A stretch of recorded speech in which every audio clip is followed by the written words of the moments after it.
The story begins with a girl named Dany, who is in her final year of high school. In just a few days, her university entrance exams are going to take place. But the problem is that she is very weak in math. She always falls asleep during math class. This annoys the teacher so much that one day he calls her to the board. But as always, she is unable to solve anything. In anger, the teacher scolds her in front of the entire class. After returning home, instead of focusing on her studies, she keeps using her phone and listening to music. Her mother gets upset and says that if she memorized math problems the same way she memorized song lyrics, she would have become a genius by now. Then she jokingly says that Dany probably inherited her weakness in math from her father, because he was also bad at it, and with this condition, no university would admit her. But what annoys Dany the most is when her mother changes the TV channel and puts on her favorite historical drama. Seeing this, Dany gets frustrated and leaves the room, going to her best friend's house. Her friend reminds her once again that this is her last chance to get into college. If she fails this time too, she will have no path left ahead. The next morning, Dany wakes up late and rushes out quickly because she is already late for the big exam. As she leaves, her mother encourages her and tells her to do her best so she can get admitted into a good university. Dany is extremely nervous, especially about the math section, but she still tries to study while sitting on the bus. As soon as she reaches the exam center, she gets off the bus and starts running, but forgets her umbrella behind. The moment she gets near the exam building, fear takes over her. She was not prepared. She starts panicking and thinks that maybe running away would be better than taking the exam, because the fear of failing is consuming her. She sits down in the rain, heartbroken, and silently wishes that she could just disappear. In front of her, a small puddle has formed from the rain. She moves closer to it, and suddenly something strange happens. She sees some people gathered in strange clothes, praying for rain. They say that it has not rained for 3 years, and people are dying from drought. Suddenly, Dany falls into the puddle and starts drowning. But instead of dying, she rises out of it again in the same place, except now she has arrived in another world. Shocked, she looks around and asks the people if they are filming some historical drama. Hearing her strange words, the king becomes frightened and shouts, asking if she is some kind of demon. Panicking, she says that she is only a high school student, but the way she speaks sounds like some magical spell to them, which makes them even more terrified. Immediately, the guards draw their swords and surround her. When she realizes the swords are real, she panics and quickly says that she knows why she has come there, and that God will send rain. The people repeat her words as if they are a prayer, but when everyone raises their heads again, she has disappeared. In reality, she had already run away, and while fleeing, reaches a place where ceremonial clothes are kept. She takes a temple priest's outfit from there and secretly enters the king's meeting. Before we continue, I'd like to request you to subscribe to the channel. It would mean a lot to me.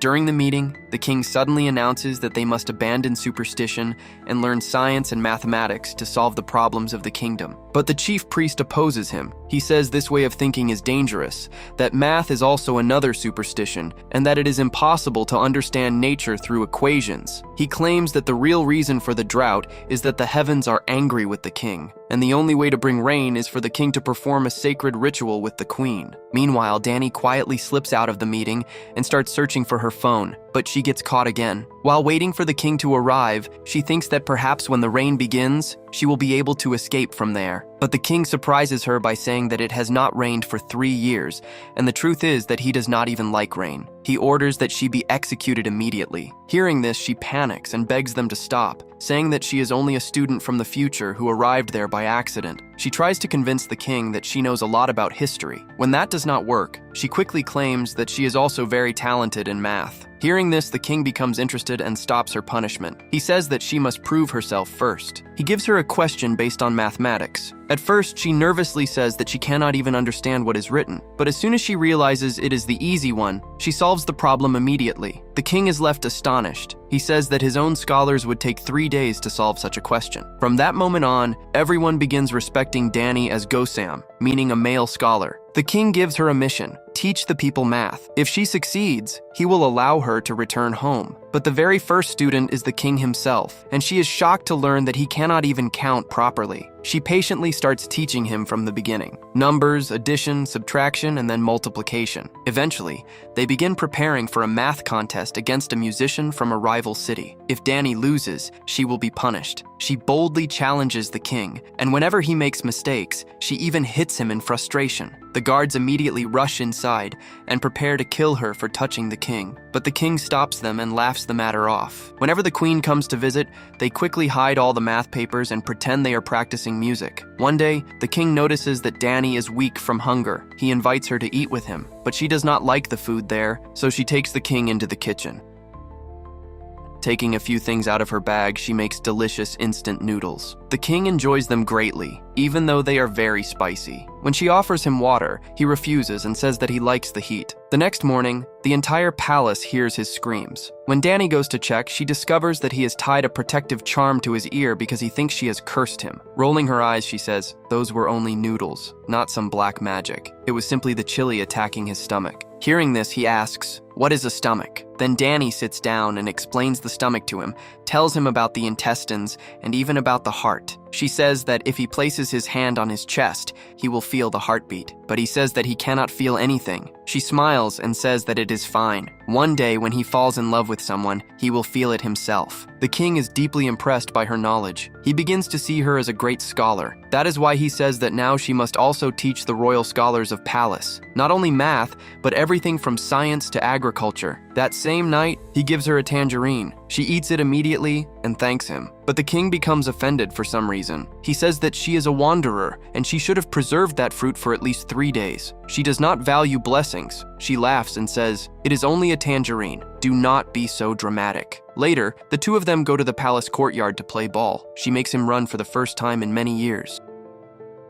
One day, the king tells her that if she completes her mission, she will be given a high position in the council, along with a royal horse as a gift. But Dany says, "I do not want anything. As soon as it rains, I will immediately return to my own world." But the very next day, trouble arrived. Dany was arrested and accused of mocking the king. Her hands and feet were tied, and preparations began to torture her. But the king stepped forward and explained to the priests that this young scholar possessed valuable knowledge. However, one priest immediately took the opportunity and said, "Very well, then I will test this scholar myself. She has 2 weeks. If it does not rain by then, we will kill her." Dany did not lose courage. She continued studying, calculating, and working everything out. And with her help, the palace musician built a rainfall gauge. Then suddenly, without any warning, heavy rain began pouring from the sky. Dany was overwhelmed with joy. But at that same moment, the king remembered her words that she would leave as soon as it rained. He immediately ran to the house where she was staying.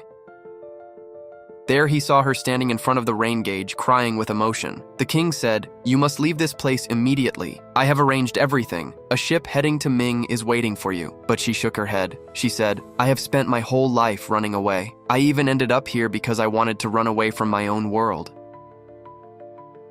At that moment, the palace musician arrived there, who had secretly been working with the high priest. The priest had ordered him to kill the scholar because he suspected that Dany had truly come from the future. The musician had told the priest, "If that is true, then she is even more dangerous. We must eliminate her." The musician placed Dany on a horse and quickly took her into the forest. Once they reach the forest, he says, "I am an honorable man, and I will not hurt you." Meanwhile, back at the palace, the high priest was trying to convince the king that everything Dany had taught should be destroyed, especially the new written language she was creating. They said they should remain loyal only to old traditions and erase the influence of that scholar. But the king was not willing to accept this. He mounted his horse, left the palace, and began searching for her. Meanwhile, in the forest, the guards finally caught up with Dany and the musician. The musician let her escape and stood before the guards alone. Dany kept walking along the road until she reached a place where the path split into two, but she could not understand which direction to take. Then she remembered something the king had once said, that the sun was their clock. So she followed the path of the sunlight until she finally reached the sea. And there, the king was already waiting for her. That night, the two of them sat together and watched the stars. She said, "In the future, we cannot see stars like these. We can only see the very bright ones." The king replied, "Look carefully now. You are only seeing the stars you want to see. If you stop and truly pay attention, you will notice many more stars. Those stars were always there. You simply never chose to see them. The eyes only see what the heart wishes to see." There was silence for a while. Then the king confessed that he loved her and tells her that he wanted to create a new and simple language so that not only the rich, but ordinary people could learn as well. Suddenly, she remembered something. She took out the money she had brought from the future and saw that the king's face was printed on the currency. That was when she realized that he was truly going to succeed.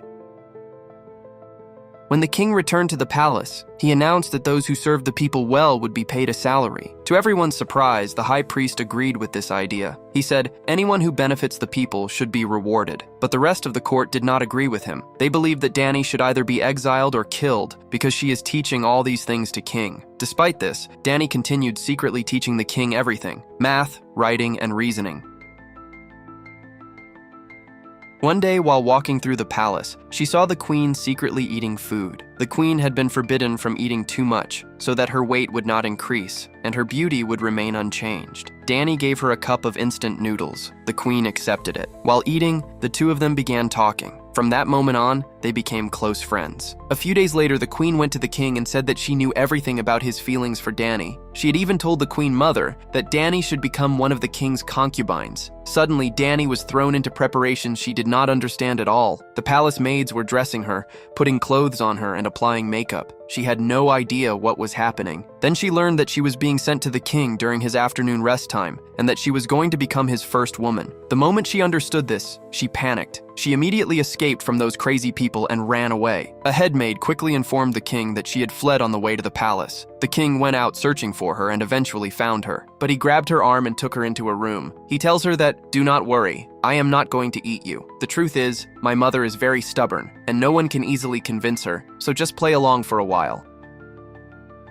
The next morning, Dany went to meet the musician. He asked, "Do you really want to return to the future?" But she gave no answer. She was conflicted inside, her heart filled with doubt. She quietly left and went to sit alone. Sometime later, the queen came and said that someone wanted to meet her. When Dany sees, she came face to face with the queen mother. She looked exactly like Dany's real mother. The moment she saw her, Dany burst into tears. No one understood why she was crying. That same night, she went to see the new astronomical system. It was a system she herself had helped create. With its help, the kingdom would be able to keep accurate track of days and months. Then the king told her that he wanted to show her one more thing. He had created a new alphabet with 28 letters. Its purpose was to make reading and writing easier, so that not only scholars but ordinary people in Joseon could learn as well. When the two of them reached the center of the Great Hall, the king asked her to sit on a ceremonial chair. Then he placed a royal hairpin on her head. It was a symbol of marriage. He said that he wanted her to stay with him forever. Dany began to cry and said, "I cannot do this. I promised myself that as soon as the rain came, I would return. My mother is waiting for me, and she trusts me." The king gently said, "Then go, meet your mother, and come back. We will live here together." But she refused again. The king's patience finally broke. He angrily said, "You are right. The future is better than this world. Do whatever you want." After saying that, he walked away, heartbroken. She was still standing silently in the hall when suddenly someone struck her on the head and she lost consciousness. Someone tried to kill her with a sword, and the entire building was set on fire. When the king received this news, he risked his own life and rushed into the flames to save her. The next day, he called his assistant and said, "Last night, all my work was stolen." He accused the high priest of stealing it. The king grabbed the priest's hand and said, "Did no one ever teach you that after committing a crime, you must also erase all the evidence?" Then he looked at Dany and asked, "Was this the same voice you heard?" She nodded. Yes. In truth, the book inside her bag had protected her from the sword strike. The king was filled with rage and confronted the priest. He said, "You knew what she meant to me. Then why did you do this?" The priest replied coldly, "Because if this new language spreads, the young will begin to think freely. It will create chaos. This kingdom will be destroyed. I am not afraid of dying.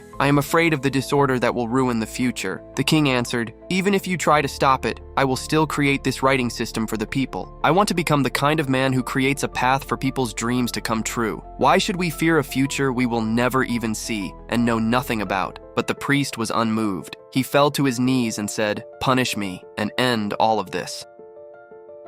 Soon after, clouds covered the sky. Then a light rain began to fall. Dany started meeting her friends in the palace one last time and saying goodbye. The king asked if he could escort her to the very end. The two of them walked side by side until they reached the seashore. There, Dany stepped into the same pond she had fallen into before, and just like before, she allowed herself to sink into it. A few moments later, she rose back out again, but now she had returned to her own world. She looked around and realized that only a few seconds had passed. There was still enough time to reach the exam. She ran at full speed toward the test hall and saw her teacher standing there. The entrance exam had just begun. She quickly sat in her seat and started taking the paper. Later that same day, she returned home, where her mother was waiting. She ran forward, hugged her mother tightly, and held on to her firmly. Everything about Dany had changed. Her attitude, her thinking, everything. After that journey, she had learned to value the people and things around her. Many months passed. One day, when she came out of school, it suddenly began to rain again. Suddenly, someone held an umbrella over her head. She looked up, and the face seemed very familiar to her. He looked exactly like the king, but he only smiled and said, "We met a long time ago on the bus. You forgot your umbrella, and the story ends here."